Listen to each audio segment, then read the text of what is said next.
3 bars. So that's when Ogden was elected. He's our first mayor. The slip today still bears his name. Now, the thing about Chicago is, the easiest way to understand it, I think, is probably just to realize it's a boom town, right? It sort of popped up out of nothing. We're going to take this right turn here and head up the Chicago River to the branch of the river. Right here where the Lake Michigan meets the river. This is really why Chicago was able to explode. Sort of the home of shipping. One time it was the breadbasket of the world. Grain passed through here. Also, it was the hog butcher to the world, beef butcher to the world. Everything came through, but basically because of 2 canals. There was the Erie Canal in 1825, right, which connected the Hudson River to the Great Lakes. And then in 1848, there was the Illinois Canal, which basically connected the Chicago, the Des Plaines River, Chicago to the Mississippi. So you could basically go from the Atlantic Ocean all the way down to the Gulf of Mexico. And you can still make that journey to these days, basically using those canals. So that means Chicago just exploded. In 1831, there was 200 people here. In 1840, there was 4,000 people here. In 1890, there was 1 million people here. The question of architecture is, where do you build? How do you build? Where do you put them all? Well, let's get started. So, you can't see. First building let's start with is simple enough. Everybody look to your right. I love this building. This is called Lake Point Tower. It's a beautiful curvy shape. This is sort of the new postmodern architectural style. Now see how the building curves like that? That aids in wind resistance. 2 architects put this here. Their name are Shipwright and Heinrich. They had a teacher, and they took a sketch that he basically threw away and added 4 times the height to it. It's called Lake Point Tower. Part of the new development here went up in the late 60s. Now, in theory, you're not supposed to build this far east, all right? The city founders of Chicago are very protective of keeping the lake wide and open, free and clear for us all to enjoy. But the developers here were pretty shrewd customers, and they took advantage of a loophole that allowed for canal repair. So they snuck a big development building in there, and it was a prestigious high-rise. A lot of people moved in there. This was, in the 80s, Tom Cruise stayed there when he was making risky business. Sammy Sosa lived there. And also Oprah. She never moved in there. She couldn't get her own private elevator, so Oprah was never actually able to move in. She had 2 floors, but she just needed her own elevator because, you know, people don't like Oprah. They love Oprah, so she needed privacy in her own place. So she actually never moved in. But it's called Lake Point Tower. So that was the last development. This is the most recent development, all right here. It's building up. In it, you're going to see a couple of my favorite buildings. So if you can look over catty corner to there, I'll call it 11 o'clock. See that building straight up with the almost like fins on it? I love that building. See, it's got ledges that almost look like fins right in between those 2 buildings there. That's called Aqua. It is the 3rd tallest building in the world, built by a female architect. Her name is Jean Gang. She works at a Gang studio. She built that building. Now, see those little fins there? Those are balconies. And what they are is they do 2 things, those balconies. The first thing they do is they stop sunlight from hitting the building. They act as sun buffers, so that means it can lighten the glass that the building takes. The other thing it does is as a balcony, it gives people a view. And the way she got that wavy effect was she basically used a laser pointer, and her and her staff tried to get views from all over the city. And it had this almost wave-like effect that it's called Aqua. Now, as we get closer to the development, here's an interesting point I want to make about architecture. You see this building just dead center. We'll call it now. It's about your 11 o'clock there. 2 buildings over, it appears to have almost a triangular shape right there, dead ahead. That's the Swiss Hotel. It does, in fact, have a triangular shape. It's a very nice hotel built by this guy named Harry Weiss. As we go by, keep looking on your left. You'll see how you'll see it's a triangle. It's a pure triangle. And Harry Weiss loves triangles. In fact, he builds different versions of triangles. But the most triangular building that he built was this one and another one. He built another building that's exactly a dead triangle downtown. This, of course, Swiss Hotel, super nice hotel. The other triangular building that he built, the MCC, a prison. He built a downtown prison with almost an identical shape. I guess why would he build a luxury hotel? There you can see it. See how it's jutting out to a firm point? Aqua behind it. Why would he build it to a firm point? The hallway is on the back of it. So by making it a triangle, this shortens the hallway. That's great for a really fancy hotel because if you've ever traveled in a hotel or stayed anywhere, you know, like schlepping bags down long, cavernous hallways, it's always a drag, right? By shortening the hallway, it's easier for the guests. He also increases the river view. Now, for a prison, why do you shorten the hallway? You need less guards. It's a security benefit. Also, in the middle of downtown, by using a triangular shape, it lets the prisoners get a little more sunlight, so it's a little more weight. So, if you have a really good trip here in Chicago, you can stay at the Swiss Hotel. If you have a really bad trip here in Chicago, you can stay at the MCC, right downtown prison. So look for that. But keep looking to your left over there because I think you get a great view of a couple of different schools of architecture. See this over here to the left? That's sort of the new modernism. Keep looking one building over. See that sort of like dusky black building, sort of faceless? This is part of modernism. Modern architecture. This is a style inspired by Mies van der Rohe. Ludwig Mies van der Rohe, big architect. We're going to be talking about him a lot, so just notice that black box style. I'll give you a better example of it as we go. The first thing you notice about Chicago is the city of levels. You can look on either side of you. You'll see people walking along the river, biking along the river. There's 3 levels to Chicago, and the bridges cross all the sides. Particularly, if you're looking over to the left, see you've got the sort of river level right there where people are biking. And then you've got 2 extra levels on top of that. And that's our street. That's that's Wacker Drive over there. It actually has 3 levels. It goes north, west, south, and east. Wacker has 3 levels, and people goes under the city, goes all over. Directors love Wacker Drive, so if anybody is like watching The Dark Knight, Blues Brothers, all that underground stuff that you see in The Dark Knight, the Blues Brothers, that's in Wacker Drive. You can see the buildings dot along these levels. For example, look over here, to your left, excuse me, to your right, so you're going to see the Bleecker Center. This is part of the University of Chicago. I'm sitting in the middle of something. So that's the reason I have to push. For the postgraduate. And keep looking at that building. This was built by Dirk Lohan. Keep looking at the building. As we go on the corner, notice this other side. See the sheer face of that building? That's the classroom side. No windows. He thought the pretty river view would distract the students. So all the glass windows on the other side, that's for the administrators. The students stare at brick walls, lest they get distracted. Keep looking over here to your right. You're going to see one of my favorite buildings. The only way to describe it is neo-Gothic. You can see the building I'm talking about right now at about 3 o'clock. Let your eye go all the way up to the top. Flying buttresses, spires. If I told you that this building, the Tribune building, based on our newspaper, the Tribune, WGN, was inspired by the Rouen, or French cathedral that man painted so many times, would you believe me? In 1922, we had a contest for the most beautiful office building in the world. That's the building and the design that won. That's what it went up. Now keep looking to your right, and you're going to see the other side of Michigan Avenue, which we're passing under right now.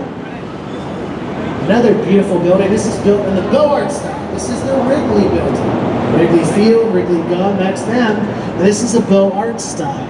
And the Beaux Arts style does something. So look down at the base of the building, let your eyes slowly go up, and you should see 6 different levels of white terracotta. The terracotta is a very lightweight decorative material. It's also fireproof. That's super important if your city burned down in 1871, which ours did. So it's a Wrigley building. Fun story about Wrigley is Wrigley actually got started in baking soda and soap. That's how the company got started. But they decided to offer gum as a promotional gift. The gum was more popular than the soap, and the rest is history. But that's the Wrigley building. There's a lot of fun buildings around here. If you keep looking across the river, look to the left-hand side, you're going to see a building about 11 o'clock with 4 little temples on it. They're called Tempiettos. This is also that Beaux Arts style, right? Beaux Arts is a school in France that basically looks backwards, looks through classical antiquity to get its ideas of beauty, right? Beaux Arts style. This is called the Jewelers Building right here. It has 4 architects who designed it. They were named Glaver, Dinkelberg, Thielbar, and Fugard.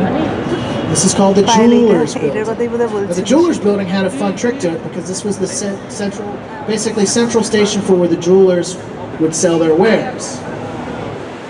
But security was an issue because, right, it's the Great Depression, you don't want to be hanging out outside with the jewelry, so they installed an elevator in that building that goes down below to the bottom part of Waco. You could literally drive your car into the elevator, take it straight up to the jeweler's building. Isn't that fun? Now look up at the top of that. See that tempietto up there, little temple? It's interesting that the jewelers were so worried about security because right up top there was a speakeasy up there called the Stratosphere Lounge. And that was one of Al Capone's favorite places to go to drink in the 1920s. It's the jeweler's building. As we jump over here, on your right-hand side, I want to show you about this modernism style, this black box style. You're going to look at it and probably be pretty underwhelmed. Excuse me. Just behind you there, that is Mies van der Rohe's last building. That's called the New Modernism, right? This is how buildings were going in the 60s. Straightforward, the buildingest building in the world. But Mies van der Rohe had a student who designed this building. These two buildings just here to your right, those are called the Marina City Towers. Look at those, often called the corn cow towers, right? They look almost like corn cows. Well, the idea Goldberg had was to build a city in a city. Keep people downtown by giving them restaurants. Hey, there you go. Keep people downtown in these two towers. Give them restaurants, give them barbershops, places to work out. You can even see downtown parking, right?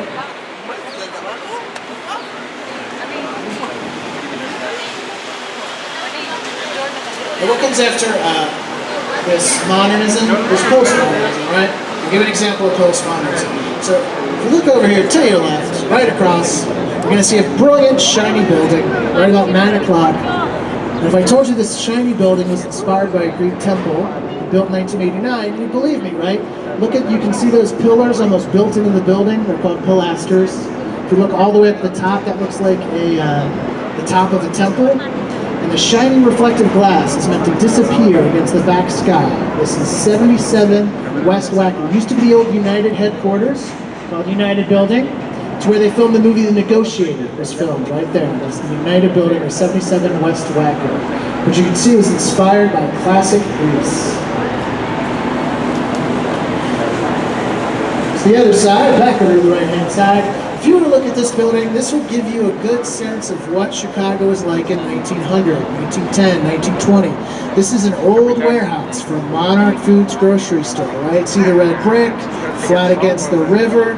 Let your eye go all the way up to the top of that clock tower. Notice the ornate brickwork. These were the little touches that in 1920s, 1910s, and 20s they were putting on.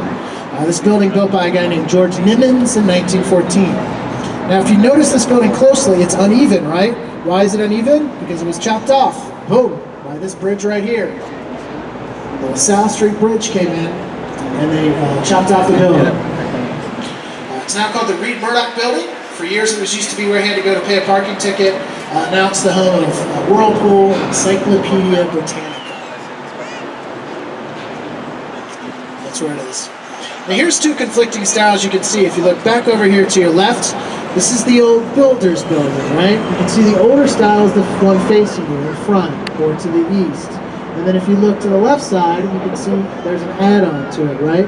That was put there in the 80s, and it was an attempt to blend in, but that was basically put there because they were never going to take advantage of that small plot of land. So this building went up in the 20s, they just tucked on that new building in the 80s. It's called the Builder's Building. It's a giant showplace for buildings all over the world.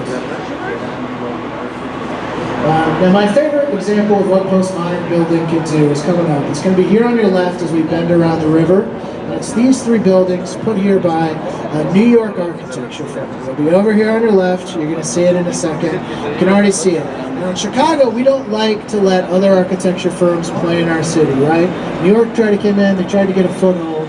But this center building here, coming up on your left, was just so beautiful that it allowed this architecture firm, Cone, Peterson, and Fox, to get in.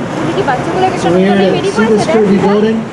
Basically what this building is going to show is how in architecture do you soften a building? How do you use architecture to be expressive? When you're building giant, massive steel and glass things, how do you make that expressive? You know?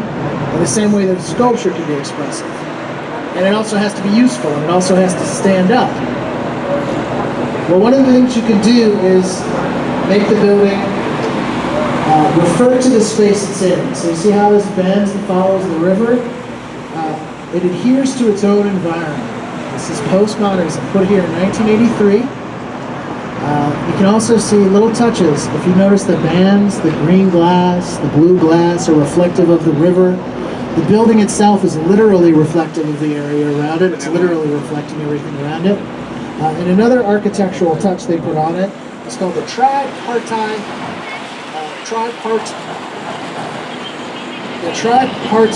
sculpture. Basically, they built it in a series of three, almost inspired by the idea of a Greek column. So if you look at this, and think of that bottom band there as the bottom of a Greek column.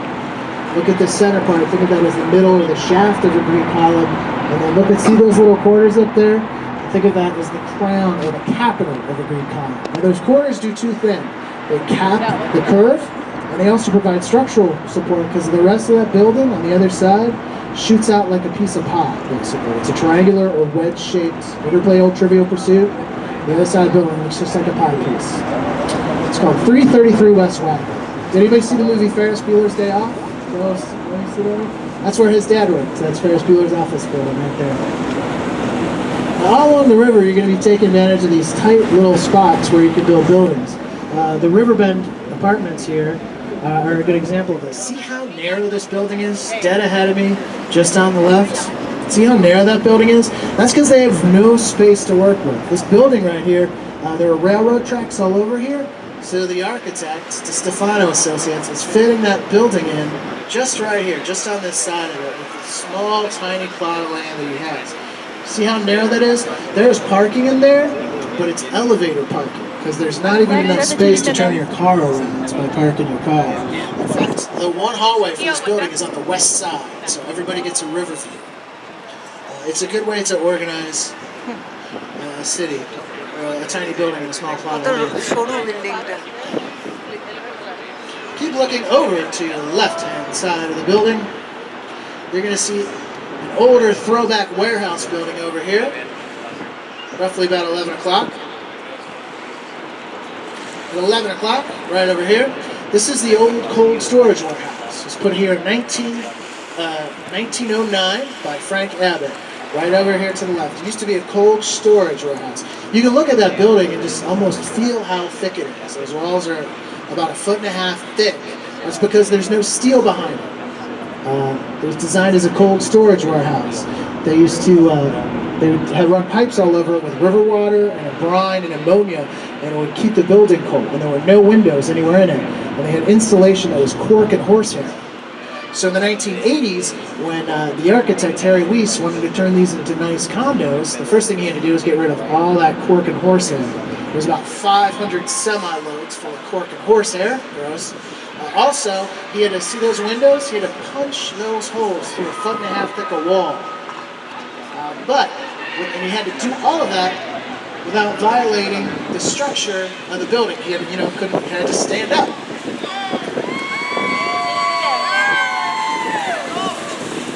The last thing he had to do, before he could even get started, the first thing he had to do was he had to let the building defrost for about 18 months. It's the Fulton Street. Temporary housing. Temporary housing. Now, in 1970, our first mayor, Daley, he basically held a press conference when he wanted to talk about river redevelopment.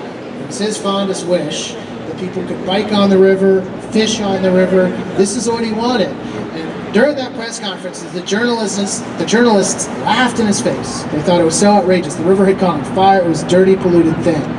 Now, if you can see, this building is here, built in 1979. This is the East Bank Club, right over here to your right. It's a very nice athletic club. Back in the day, this is where Oprah used to work out. Michael Jordan used to work out here. Put here in 79. But if you were to look at it, by looking at it from this side, there's really no indication of how nice it is inside, right? It looks kind of nondescript, kind of boring. Almost no effort was put in this. That's because this is, it's an architectural term for this, is turning its back on the river. All the action's on the other side. Everything nice about it is on the other side. That's because at that moment, in the late 70s, architects didn't care about the river because it was a polluted thing. But as the river started to get cleaned up in the 80s and the 90s, architecture started facing the other way. A few architects, the guy who built that Fulton house, or remodeled it, built those condos, thought if you bring, that ultimately realized that the river is a magnet. If you put nice homes and nice places to live, people will come back to the river. That's the idea of the river walk. That's the idea of these little Kinsey Park condos. You can look out here just to your left. You'll see these are a row of townhouse condos. Started going in the year 2000. Kinsey Park condos. Architect's name is Papa George Haynes. You can see how they all face the river. Slightly set back. These went in 2000 and they were so popular they were sold out before they were even done making. It's just 30 years difference from the East Bank. I can't tell you how much they cost, but I can tell you if you want a parking spot in their parking lot, it costs $35,000. You'll pay $35 for a parking spot. Now I want to give you guys an opportunity to take some pictures, so don't take little breaks to the spiel. Here's a great city view pic, so dead ahead of you. Take just a 20-second break. You're going to see a great picture. You're going to get a great pic of the bridge open up and some good buildings. তোকে support দিচ্ছি আমি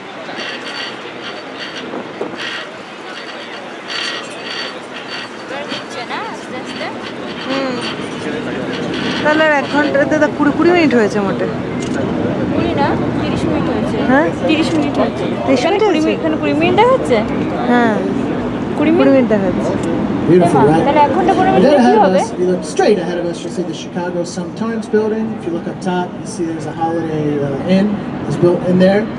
That is the Chicago Sun-Times building. It didn't always live there. It used to be just a few blocks over. And none of the printing is done there. They don't actually physically print the newspapers there. It's where the reporters live. A pretty nondescript building, but if you let your eye go just above the Chicago Sun-Times sign, you're going to get the Holiday Inn there, has a restaurant and a bar in there. One of my favorite places in the entire city to watch the sunset. So if you guys don't have anything to do and you just want to grab a drink, you can sit on the south side of the building or the western corner over there. You get a great river view. The building is kind of nondescript, but if you're inside it, you don't have to look at the building. So it's a really great view. Now, dead ahead of us, you also notice there's a bridge that's been stood up. That's the old Kinsey Street Bridge. The new Kinsey Street Bridge is right ahead of us.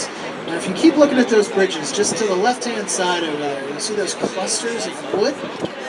Right ahead, those are called pylons. And when you cluster them, they're called pile clusters or dolphins. Those are there to protect the bridges. Because you can see boats are coming under. It'd be a real bummer if a boat drilled one of those. It could knock the bridge off askew, right? So you need to protect the bridges. They have these pile clusters. Now in 1992, on the other side of that, they were repairing a pile cluster, and they shot one into the ground just a little too far. Because they didn't know there was anything underneath it. They thought it was just pure ground and river. But there's not. All under the city of Chicago, there's an ornate system of tunnels all over it. Under the river, everywhere. The river is only about 20 feet deep. This was put there by the Illinois Telegraph Company. They were running early telegraph lines all under. They were also tunneling under there to get extra land. They needed to get dirt and rocks to build out Millennium Park. And all the land